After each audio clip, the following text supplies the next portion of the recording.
It's Friday, June 28th. Let's talk PlayStation. Alright everyone, we got a lot of news stories to cover, so we'll try to get through this somewhat quickly. Real quick, our PlayStation Plus Instant Game Collection reminder for the month of June, Borderlands: The Handsome Collection and Sonic Mania. Download them very quickly because coming up, July's games have been announced. It is PES 2019 Pro Evolution Soccer and Horizon Chase Turbo. So, looks like we're still not really going in the right direction here with PlayStation Plus. This is a particularly bad month, more so than usual, for two big reasons. Now, Horizon Chase Turbo, very cool looking game. I'm sure a lot of people enjoy it. It reviewed well, but very much so one of those games where just on the surface level, even if you don't play it, I understand why people are upset because it just very much so looks like a smaller scale title, and it certainly is. And then Pro Evolution Soccer is probably one of the worst games on here for two big reasons. One thing being, if you're not into, franchise sports games like soccer, for example, I mean, you're definitely not going to play this or download it, even if it's free. Like, I don't play franchise sports games, really. I'm not even going to bother downloading that.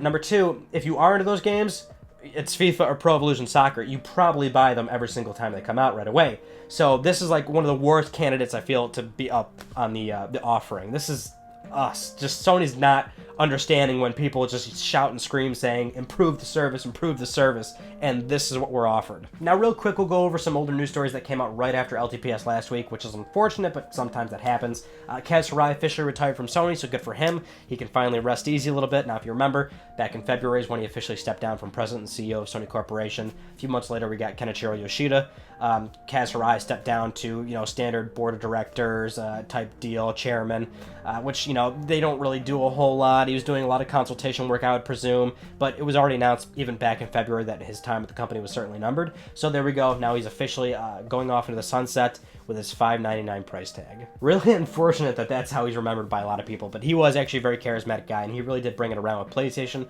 and then ultimately getting promoted to CEO of the entire company and doubling down on PlayStation as usual. Now, our next news story, earlier in the week, it was kind of teased that there was a new Twitter account for Ape Escape because of the 20th anniversary coming up, and a lot of people really want Ape Escape to come back. I certainly would enjoy that as well.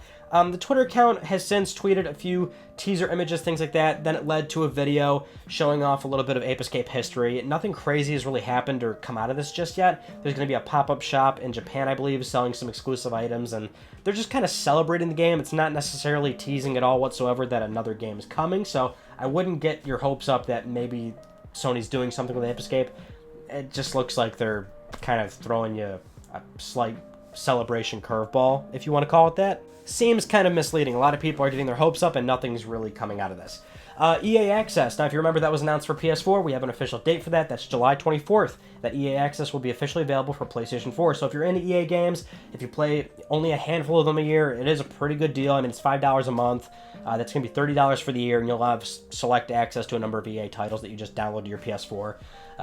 And there's somewhat relatively new titles, and you'll get access to betas and things like that. So, again, if you play one or two EA games a year, it's really not that bad of a deal. I mean, even on one game, you're more or less ahead. And remember, this is a service that at one point Sony deemed not a good value, but all of a sudden it is. Now, going into our first PlayStation 5 rumor news story, and this one's pretty juicy. I'm sure I'm using this one as the title and thumbnail. Believe it or not, usually when I do LTPS, I just line up my news stories, edit, upload, and I kind of just think of what's the most fascinating one, and I pick the title and everything from there. It's hard to name LTPS because there's so many news stories in it, but anyway, that's besides the point. If you remember a while ago, we were discussing PlayStation 5 innards in terms of rumors and whatnot, speculation. This was before the Wired.com article where Sony kind of confirmed a lot of the rumors and suspicions that we've had, but during those suspicions, we had one particular instance where we were discussing one Twitter user at Tom Apisak, and that's actually been led back to being very credible and very true. He leaks a lot of chipsets and whatnot from AMD and other manufacturers.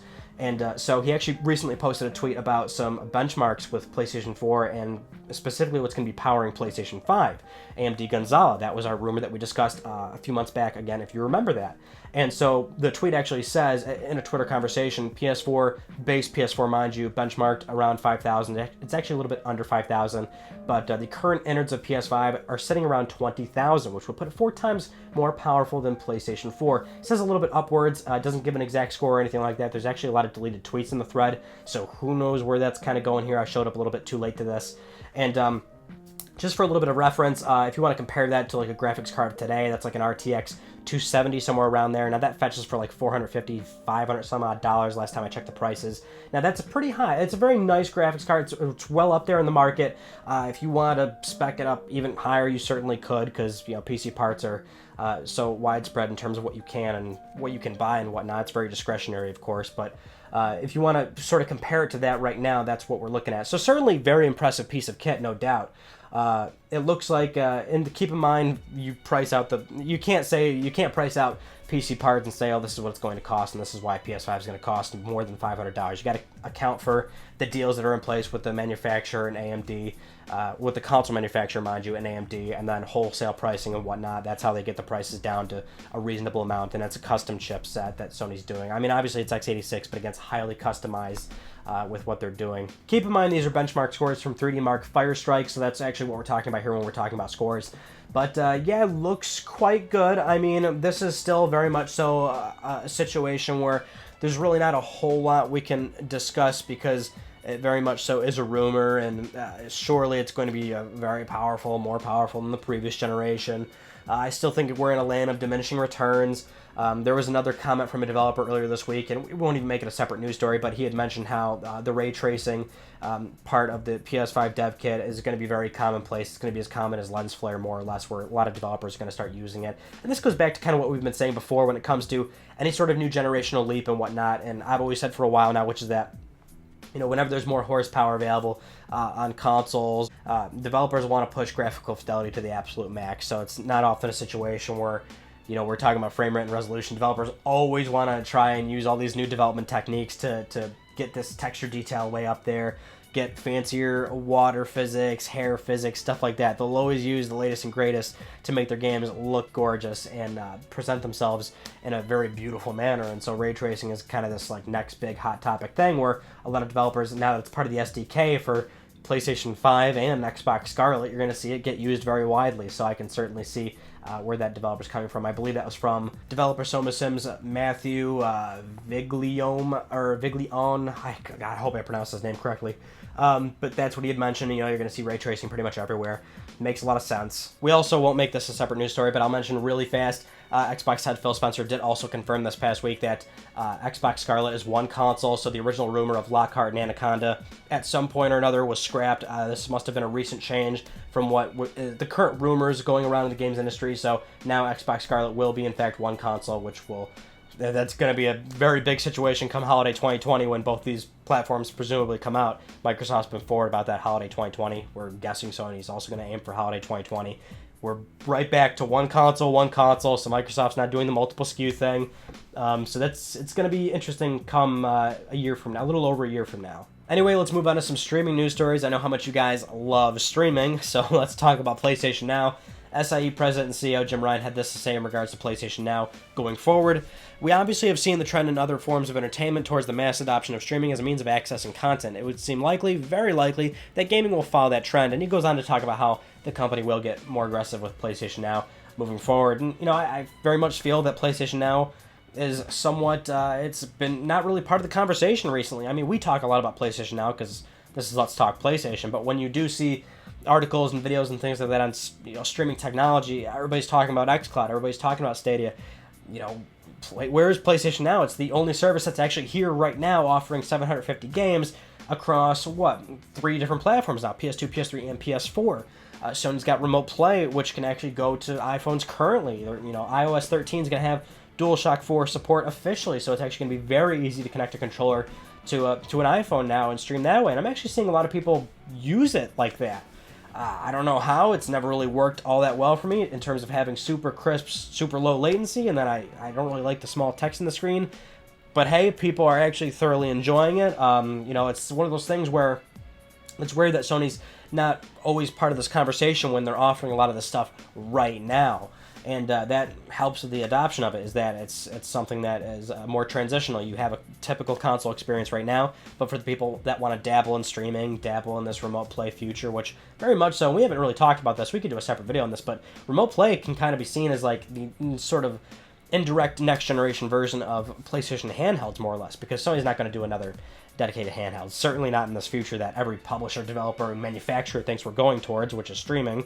And certainly that could be the case. I just think it's more long-term than all these guys think. But that could be a very real thing for a lot of people that want to play PlayStation games on the go in a handheld form factor. It's just weird that Sony's never really been part of this conversation. And I think that's because they're not going as hard as they could be. Now, while we're talking about streaming, there was an interesting survey that recently came out, and the results aren't really all that good, if unsurprisingly. So this is from GameIndustry.biz, and this research firm asked a number of people across Europe, so from UK, France, Germany, and Spain, I believe. And out of all the gamers they surveyed, 70% are disinterested, not looking forward to, or don't care about streaming services. 15% said they are, or they think it's interesting or whatnot, and then the other 15% said they're not interested, or they currently use something like PlayStation Now as of right now today. 70%, that's quite a high majority. Now, I couldn't find how many people were polled. I feel like sometimes it's very important. If it's a very small amount of people, you can't necessarily extrapolate that data. But if it's something in the neighborhood of 5,000, 10,000, 20,000 people, then we're really getting somewhere to where it could be a more believable number that actually dictates how a lot of people feel. Either way, it still seems very much in line with what you kind of see anecdotally when you're going through internet comments and things like that on articles and videos and whatnot, which is that people just don't care. And that's why I still find so funny about streaming is that everybody's in this rat race to have the best service, but your main demographic, the majority of people don't care. It's fascinating to me. But like I just mentioned, the real, I think, bread and butter to streaming actually catching on at some point is that it's optional. I don't think you can go all in with something like Google Stadia. You have to be really kind of out there to try something new, be an early adopter, and Google would have to keep Stadia going for such a long time until it really became this more substantial thing. They've got a lot of things going for them with the immediacy and access of it, putting it on something like YouTube watch pages and things like that. I think that's probably the best way for them to try to make it a little bit more accessible, but I think the better way would be to have it as an optional thing on consoles, and that's why Microsoft and Sony, I think, are pretty well lined up. I mean, sure, they still feel the threat from Google, and I wouldn't sit here and say that, they don't have to worry about anything. Anything could happen, certainly, but you've still got a massive amount of people that don't want it, and so it's still going to take a long time. Okay, so Sony Bend recently shipped Days Gone. The game did very well sales-wise, even though it got okay to good reviews. Not saying the game's fantastic by any stretch. Looks like they're staffing up for their next project. They got some job listings that say they're looking for some good candidates for their next AAA experience on PlayStation 4. Now, they say PS4, but surely if they're working on a new project, starting a brand new project today in 2019, and this project, say, ships in 2022, 2023, damn well it's going to be for PlayStation 5. Maybe it'll be cross-generational. Maybe they'll have a very quick turnover rate with this game, with the amount of assets they've built on Days Gone, assuming it's maybe a Days Gone sequel. Maybe it'll ship cross-generationally on PS4 and PS5. But, I mean, at this point, it's going to be a PlayStation 5 title. I just find it more interesting that, hey, they're definitely going to, at the very least, start pre-production of a new project. So, looks like Sony Bend is in the clear for now. That was a conversation for a while, which is that, some developers within Sony's Worldwide Studios may be on the chopping block. Media Molecule is a big example of one that was stirring around the pot a little bit because they've taken how long to get Dreams out. Now we've got this early access thing going on, and we know it's a very niche game. And I'm saying niche because a lot of people hate when I say niche. Sorry. Either way, you know what I'm saying. But, yeah, so it looks like at the very least they'll start something. It still doesn't guarantee that Sony Bend won't close. You got to understand that they could make a vertical slice of an idea that they have going on. They can present that to Sony, or Shuhei Yoshida is going to do a lot of touring around all the Worldwide Studios, checking up all the projects and whatnot, and he very much so can green light or stop a project right then and there. It's his say at the end of the day, and there's a very good chance that maybe they could present something and it's not. The thing is, Sony has that bold history of letting their developers do whatever they want, and letting them do what they feel is right, and letting their creative vision and whatnot flourish. And that's great of Sony, but they are still a business, and they definitely make business decisions like closing a lot of developers in the past 10 years. So it's they're not out of the clear, but at the very least they're going to be starting something. And if it looks good, if they have the okay to go forward with whatever they're going to be starting, then they'll actually come to market with another game, and that's good. We don't want them to close. We don't want people to lose their jobs, and they may be out of this fire where the game didn't review exceptionally well, but hey, it sold a lot of copies. It did very well, and that's certainly good too. So he's not going to have any problems with one of their developers selling a lot of games. Now let's get into another interesting tidbit from the God of War development. Cory Barlog once again sharing some details about the development cycle of that game. This one is perhaps the largest, and I'm wondering why it took him so long to share something as big as this. But apparently God of War, the 2018, may not have had Kratos in it. Kratos was on the chopping block, of all things. Now, he's been forward about, you know, they might not have gone with Atreus, they might not have done certain gameplay mechanics that are, like, integral to the game now, and this is, you know, it's not uncommon. I mean, a lot of things are up for discussion when a brand new release is coming out, and, you know, they want to explore a lot of different ideas, different environments. This 2018 God of War could have went in so many different directions, but Kratos, of all things, was a character that, initially, I guess, a lot of the team back at Subnautica felt, you know, let's get rid of him, he's not likable, you know, we're over him, he doesn't have any character and stuff. So apparently Cory had to make a very big push to convince the team to, hey, you know, let's explore Kratos further, let's have a redemption story, let's have, you know, let's make this character, let's give this character some meaning. And that's the greatest thing about that 2018 release, is that Kratos did get, he had purpose, he had emotion, he had feeling. I mean, that's, I think, one of the most important things that came out of that release, is that God of War went from this game that was kind of a, almost like a guilty pleasure, not a guilty pleasure, because that kind of insinuates that it's bad, but a game that's not really that narrative driven. You know, you play it because it's just this button mashing, gore, fun, these awesome cinematics, awesome like combat going on. If you're really good at the game, you can play the harder modes, and it does take quite a bit of skill. So it's not like the game's shallow in the gameplay department, but it had all those things and nothing in regards to story. People felt that Kratos was always an unlikable character. So I guess that's something that a lot of the team felt moving forward. You know, God of War is not about Kratos, it's just about, you know, Greek mythology and about history and things like that. And they felt like as though the God of War name was more about those elements, and I could see where they're coming from. But it's good that Cory pushed, and we got the game that we ended up getting, because it turned out to be fantastic. Now, I'm seeing this news story make the rounds, and it's certainly very important, although not entirely surprising, and I think we've mentioned it as to why I'm, like, avoiding this trade tariff news story with the Trump administration, because we don't really know what's going to happen just yet, but we will mention this certainly, because all three console manufacturers, Sony, Nintendo, and Microsoft, had written a joint letter to the Trump administration, kind of, you know, letting them know, like, listen, you do this, if you impose this 25% tariff on the import of these consoles, I mean, you're going to harm a lot of jobs, you're going to harm a lot of U.S. jobs, a lot of developers, a lot of retailers. You're really disrupting an industry that potentially, you know, produces billions and billions of dollars and provides a lot of U.S. jobs. So I'm really not going to, there's not much to really add to this, because it's people are almost surprised that all three have come together. They all have a vested interest in being in the games business.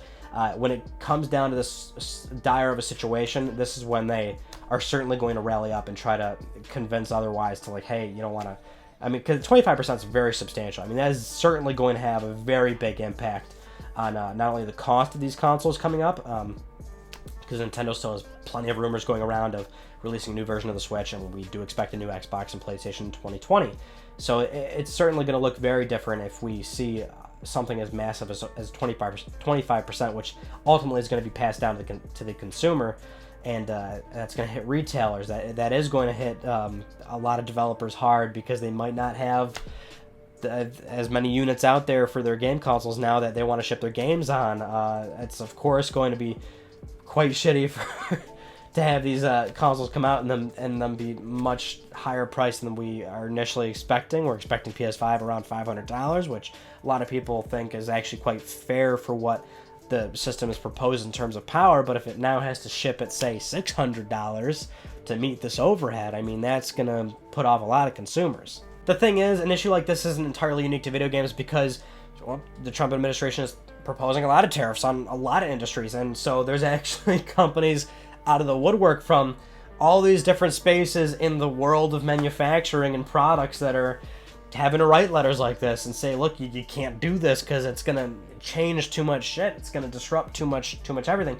And that's why this topic kind of gets into another scenario of more of a politics conversation, talking about where, you know, jobs should be placed within the U.S. and how much should we really be importing, and, you know, so that's why we can't really say much until something actually happens. But at the very least, let's hope that they reconsider, because again, 25% it's too big. It certainly would have the implications that the ESA and Sony, Microsoft, and Nintendo are implying. It could very much so change a lot. Now let's get to Let's Talk Plus, the weekly Let's Talk PlayStation giveaway where one of you can win a $10 PSN code, and I would like to congratulate Danir Rasul. I hope I pronounced that one correctly. You can let me know if I did, but I'll be contacting you very soon via email or Twitter, so keep your eyes peeled for that. Now, if you would like to win a $10 PSN code, very simple. We do this every single week on Let's Talk PlayStation. Follow that link down below the Gleam website. Supporting the channel in a number of ways can gain you an entry, and the winner will be announced next week. Those are all the news stories I want to talk about with you guys from this past week.